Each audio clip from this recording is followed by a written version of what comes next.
Welcome back everybody, this is Grace, and today I'm going to be analyzing the release that came out with the Legion-Deery update and the Legion LTS shop update.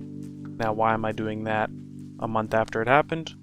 We'll get to that later, but first off, I'm just going to start hunting for the Legion-Deery fight in Paxia, which is now way easier to do than it used to be, thankfully. And I'm just going to be hanging out. Pretty simple setup we're going with. Little Beastmaster getup, strength, nothing too crazy.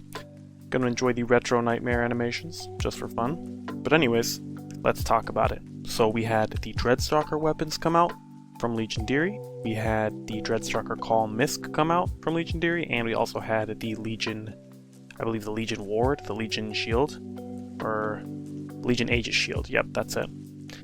Which increases some poison stuff. But I'm gonna start off talking about the Dreadstalker weapons, and analyzing what I think their place in a player's lineup could be compared to other weapons they might use. So what they do is they either pay 50% melee or 196 SP to inflict a 50% control, which is multiplied by water resistance. That's one toggle. Or they just do normal damage.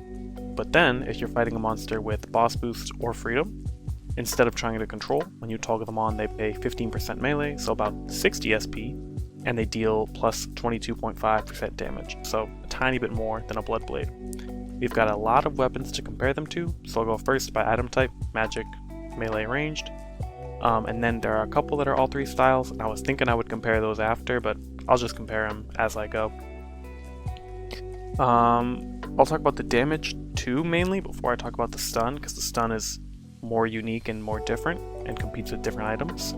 But yeah, let's just get into it and talk about some magic weapons. So, for magic, there's a boatload of good magic water weapons. However, most of them are spellcasting, and so I'll talk about those. We've got direct spellcast boosting weapons, the Arcane Cutlass and Ultra GGBs, Tsunami Pen from the Scholar Quest, and Pumpkin Fang from Halloween are all great for spell boosting. Cutlass and Tsunami Pen debatably are the top, and then the Pumpkin Fang is good, but not quite as good. Then there's similar weapons, which are spell boosters, but not pure damage. We have Prismatic Bubble Wand, which does Prisburn on water spells. Winged Sapphire Staff can either give you regen or inflict burn, which actually has a ton of pretty nice synergies, but that's a conversation for later. And then even the Legion Lantern weapon, which gives you 4x crit chance on water spells, which is huge for some setups. But for me, as someone who mostly only spellcasts on my mages, these weapons will obviously be better for spellcasting, because the Dreadstalker weapon doesn't do anything for spellcasting. Also, before I forget, I should show you what they look like after up in this next fight. We'll do attack again, see if this works, because they bug fixed Paxia recently. But this is what the weapons actually look like. So this is the staff, which I think, honestly, looks better than I remember. It's pretty sweet. We also have the clamp, which is the melee weapon. This one does not look better than I remember. It looks just as weird as I first thought. Also, we're running the Legion-Deery face as well, just for fun. And then the bow. I really like the bow and the staff. I don't love the melee weapon visually, but they look great. Visually stunning, aside from maybe the way they weapon. But I really like the items look. But anyways, back to magic water weapons. Those spellcasting weapons I listed basically do a different thing. For pure damage, though, and against bosses in particular, there are some things you can compare with. There's Bloodblades, obviously, so Bloodblades are more standard. You pay HP instead of SP, which is usually easier. Depends on your setup, though. So if you want to pay SP instead, using it as a damage weapon is not a bad option here, particularly if you're a no-end build and you want to conserve your HP as much as possible. That being said, though, I think it would be rare to see someone run this magic weapon over something like the Trident, for example, which compresses 2 MP spells, one for Elevuln and one for Poison Siphon, or Healing Branch, which has a healing spell, an efficient spell, and a status cleanse, regen, funky little thing. Even something like Oath of Desire or Multi-Maul, which are both melee weapons, have a lot of utility for mage players. They can boost healing, and the Multi-Maul can boost spell damage or spell accuracy, whichever one you decide. So I think it would be tricky to compete there. In terms of pure damage weapons though, there's the Keel weapon series, which is like the Blade of the Briar, Blade of the Thornful Rose, I think, and maybe the Spear of something or other bush, plant. Not important. But it has a click skill, which works really well with beast forms and bloodsuckers. I think it inflicts bleed, but the main thing is its damage is doubled. So it works really well with beast forms and bloodsuckers. So if you're using beast form, for example, those weapons' click skills will really outperform the Dreadstalker weapon. That being said, the click skills are a full 392 SP, or 490 for mages, so it'll cost way more SP to deal that much damage. So the Dreadstalker staff is much more efficient compared to those weapons. All in all though, if you want a basic damage magic weapon, this can definitely work against bosses. I think it's good for that. Not great, but good and free to play, which is nice. Okay, so moving on to melees. Some longtime viewers of the channel may know that I think water weapons, melee and magic, are the most oversaturated, most strongest weapon slots, like just have the most going on, and it's definitely true for melee. There's a boatload of competition.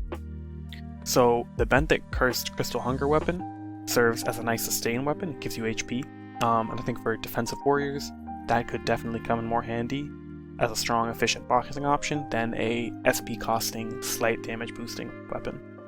Like an HP boost versus an SP sink. Obviously, the difference in damage is like almost 30%, but, you know, I think it's definitely something that could compete. Lunar Hairsickle is like the ultimate Bloodblade. It boosts Lucky Strike chance by 3 times for Bloodblade HP cost, which will just be a huge damage boost if you're doing any luck synergies. So I'd always take Lunar Hairsickle if I have luck and any synergy items over the Dreadstalker clamp weapon. Mighty Hair Razor Blade is a pretty rarely discussed melee water weapon, partly because it has a 100 proc mode, but that 100 proc mode has some unusually good synergy with healing loops, particularly the Master Fighter armor. I'll make a video on that eventually, but because it can apply self-elevuln, you can use it for a lot of healing. Totally different from the Dreadstalker weapon, which you wouldn't use. Oh, this guy can freeze you. Oh, kind of forgot. Anyways, totally different from the Dreadstalker weapon, but something I thought was worth mentioning. Multi-Maul. Everybody knows Multi-Maul is just absolute curb stomper of a weapon. Awesome, fantastic weapon, blood boost damage, and lean management, accuracy management. So just super strong, super good. Almost impossible to compete with for any element, really. Oath of Desire, I mentioned it earlier, but the utility of a healing boosting weapon for warriors who do have various heal loops and a lot of quick cast ones that are based off strength. I think Oath of Desire is a really strong option, so you'd be missing out on it if you took the Dreadstalker clamp. Sea Cell Shredder is a Myrmidon set weapon, which has a click skill to inflict either Elevuln or Poison Siphon. There's mainly ranged magic of that, so we'll mention it each time. But much more expensive, so way less efficient, but it does have higher maximum output. Next up, I'm going to be talking about Shark Saber, which is pretty much a separate weapon. It inflicts statuses and keeps them inflicted, compared to this Dreadstalker weapon, which just does more damage. But I thought it's worth mentioning, because it is a pretty competitive melee weapon. Masamune is a lot like the Lunar Hairsickle. It's an ultra rare golden gift box, and you pay SP to get a big LS boost and BTH boost. Oh, Greater Bound Elemental. This guy might cook me, I'm not gonna lie. Do I have an Ice Misc? Minotaur Essence, that'll do it. Anyways, back to the weapons. Masamune is like a more expensive Lunar Hairsickle with sometimes more synergy, so definitely a better damage option. But, you know, if you're looking for that lower SP upkeep, then you might want this plus 20% damage weapon instead. Then there's the Manasura, I believe, which is the weapon from Kero the Chronocoker, which can Ele-Seek from water to energy and inflict Elevuln for about the same SP cost as his weapon boosts its damage by. I really like that weapon. I like that it's element compression, and I do think that the Elevuln will probably like 4 out of 5 times deal more damage than the raw damage boost. So definitely tough to recommend the Dreadstalker melee weapon for damage when immediately after it, or immediately before it, I think Karo Chrono Cooker came out and has that awesome water weapon going. So I'd say I'd rarely take Dreadstalker over the Karo Ellie-Seek and Ellie-Vuln weapon. It's just really good, unless for some reason you want the controls chance, which we'll talk about later. The Water Blood Blades and their variants, of course, are just like the magic weapons. They'll do about the same damage, but cost HP instead of SP and be technically a little bit less efficient. But really handy to have and just a good weapon. Ironically though, there's one weapon which is a lot like Blood Blades, and in this case it's like the only time I'd actually recommend it over another weapon, and that's the Illustrious Saber of Battle Armaments, which come in melee ranged magic. But the reason I recommend it is because the way Dreadstalker works is you only get the damage boost if you're against a boss. Illustrious Savior of Battle works exactly the same way, but you don't have to pay any SP, it's just paid for by a boss trigger. So it's kind of like objectively better than Dreadstalker for dealing damage to bosses, which I think is funny because the Illustrious Savior of Battle set has never taken a W in its entire life, so I'll take it. Hey, we'll just be happy that that weapon finally got a win. Okay, I'm gonna get a drink of water before I talk about ranged weapons, because there's actually a lot going on with the ranged weapons.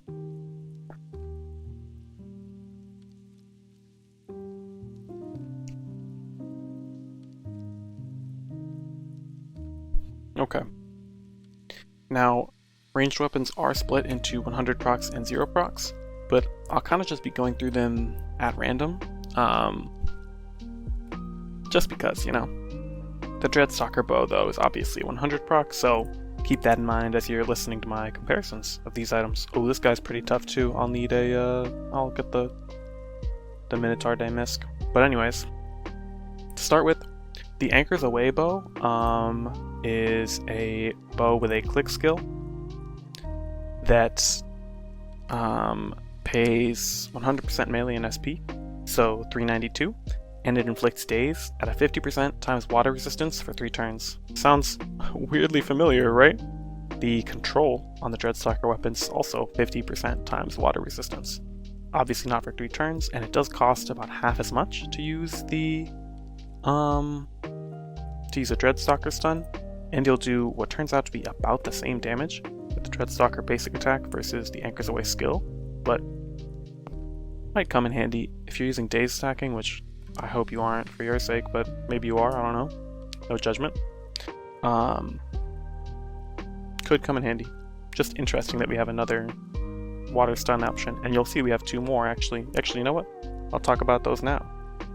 So there's the, I think it's called the Coral Glaive, is even funnier, I think. It's pretty much the same thing, but it has a 40% chance times water res, of course, to inflict a paralyze for 2 turns. Not like 20% one turn and 20% another turn, just 20% 2 turns, or nothing. 40% for 2 turns or nothing. Funny enough though, there's yet another water stun option, which is the Crew's Captain Anchor, which is 100 proc, which actually has a very fast basic attack animation, but if you click it, it removes the weapon for 2 turns and instead gives you the melee Harm Fist weapon. But it stuns them for 2 turns, and the save roll is modified by their water resistance. So if they have 200 water resistance, you get a slight bonus, for example, to your save. But yeah, I thought that was funny that there's like 3 water weapons that all have about a 50% chance to stun the monster. Pretty weird. But going into other weapons, Cephalo Launcher is a status weapon that inflicts blind. It inflicts a huge amount of blind, I think 35 base times water resistance. Obviously doesn't compete with the damage aspect of the weapon, but pretty interesting, pretty strong weapon. Oh, I nearly got cooked by this giantess. Damn. I don't have a true ice shield right now, I'm just using this Tropo shield just for the fashion. So, mildly interesting. Anyways, so moving on. Coral Reef Seeker is the Myrmidon bow, so it has a click skill for Ellie-Vuln or Siphon Poison. Doesn't directly compete with the damage aspect, but it's just a good bow to have all those options on it, all that compression. Although it is SP intensive, so, you know, pros and cons. Frightthorn bow is a water bow that inflicts panic.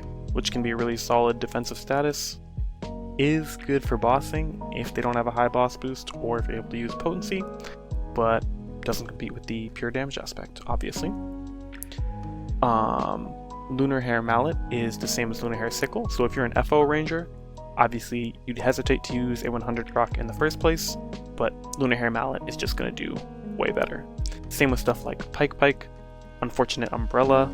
Let me see if there's another one.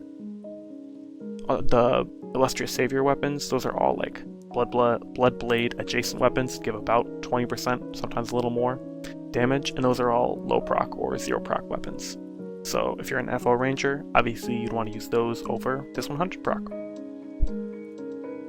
There's a couple more weapons, but I think the only one I really wanted to talk about was the X-Etcher, which is a bleed weapon, or a burn weapon, excuse me. A burn 100 proc, so can inflict about more damage, but only if you're building statuses. And the last thing that I want to mention is the compression weapons you can get for water 100 procs.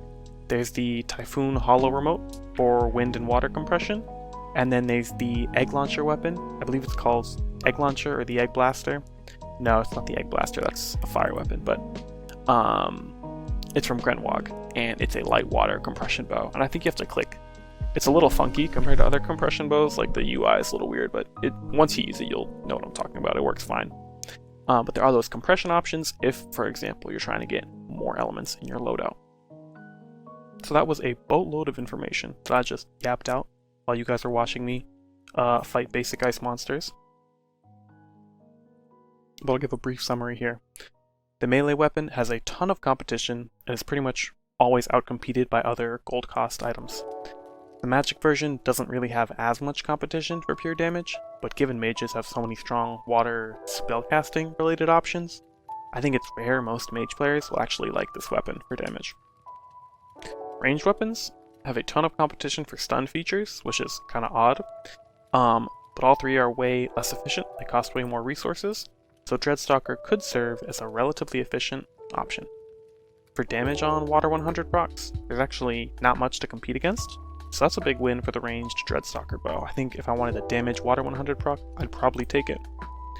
That being said though, competing with something like Frightthorn bow, which uses Panic, a really meta status, or Reefstalker bow, which has a lot of options with that Elevone or Siphon Poison, those are the two things I'd be like weighing in my mind. Do I really want this slight damage boost, or do I want this utility from these other options?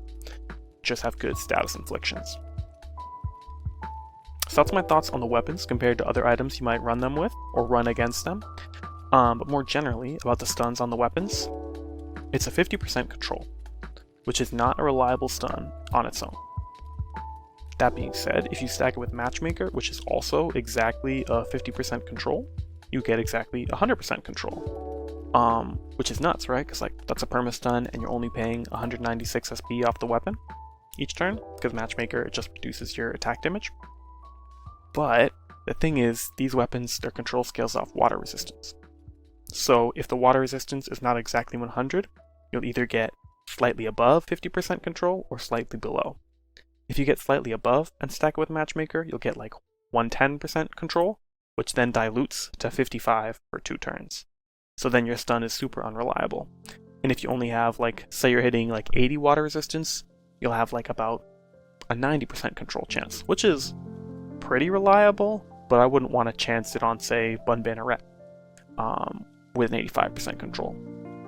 So I don't love the control. I think if it didn't scale off resistances, kind of like Moglin Fans doesn't scale off resistances, it would work really well. But that being said, depending on the situation, it's a great stun option to combine with either the Matchmaker armor or the Cherub armor, or just celerity attacks in general. It also doesn't lose you damage, which most stun weapons do. Well, a lot of stun weapons do at least. So you can do high damage and still get your stuns out. Of course, it costs more SP because of that, but it's all a trade-off. So that was a lot about the weapons, and probably a lot of people aren't too interested in those. What I'm going to talk about next is the Dreadstalker Call, which is the tokens Misc from Legion-Deery. And luckily, that is going to be a much quicker analysis as well. If you're a Beastmaster, and you want to stack water burn, this is 100% the Misc for you. Nothing else does it quite like this. It can inflict up to a power 8 burn for 2 turns, if I'm not mistaken.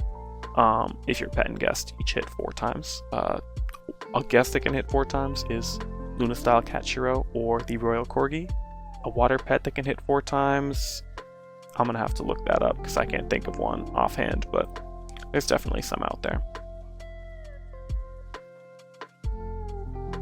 Actually, let me quickly double check if they even have to be water pets or if they can be any element. So I forgot, they don't actually have to be water element, they can be any pet, so lots of options there to get the highest amount of burn. The really good thing about the Misc though is it gives charisma, so more damage, accuracy, and status infliction for your pets and guests.